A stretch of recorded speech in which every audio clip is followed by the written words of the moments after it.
A second question on the schools. The vice president talked about some of the new guidelines or new pages of documents for CDC coming out this week. Is that still the plan? Are those going to come out this week? Is there any chance that this is being rethought at this time? So those are CDC guidelines you're referencing, so I'll leave it to CDC as to when those guidelines come out. But we really would like to see schools open. As has been clear, we don't think our children should be locked up at home with devastating consequences when it's perfectly safe for them to go to school, as emphasized by many medical experts. So the president is very keen on seeing schools reopen. It's the only thing that's fair to America's children. Yes. Thanks, Kayleigh. Two quick questions for you. On Wednesday, the CDC director said, quote, "If all of us would put on a face covering now for the next 4 weeks, 6 weeks, I think we could drive this epidemic into the ground." Admiral Giroir has made similar comments.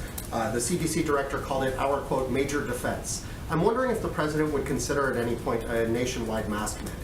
Well, the president has said that he would wear a mask if he was in a place where he couldn't be appropriately social distanced. He did wear a mask this weekend when he visited the hospital. So he has shown that he'll wear a mask, and not only that, that he would wear one if he wasn't socially distanced, as evidenced by his own actions.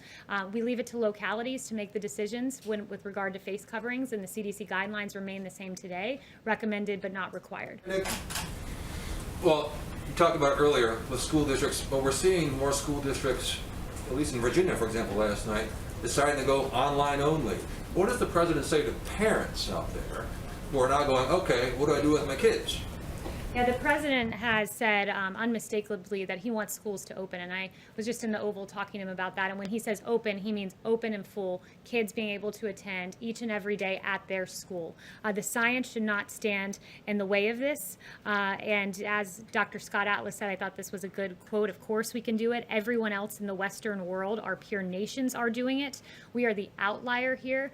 The science is very clear on this. That, for instance, you look at the JAMA pediatric study of 46 pediatric hospitals in North America that said the risk of critical illness from COVID is far less for children than that of seasonal flu. The science is on our side here, and we encourage for localities and states to just simply follow the science, open our schools. It's very damaging to our children. There's a lack of reporting of abuse. There's mental depressions that are not addressed, suicidal ideations that are not addressed when students are not in school. Our schools are extremely important. They're essential, and they must reopen. Yes.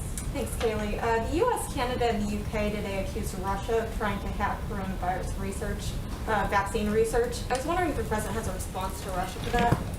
Yes, so the one thing I would say about that, and it was announced earlier today, is that we worked very closely with our allies to ensure that we would take measures to keep that information safe, and we continue to do so, and we're aware of those activities. Yes, Chanel. Thanks,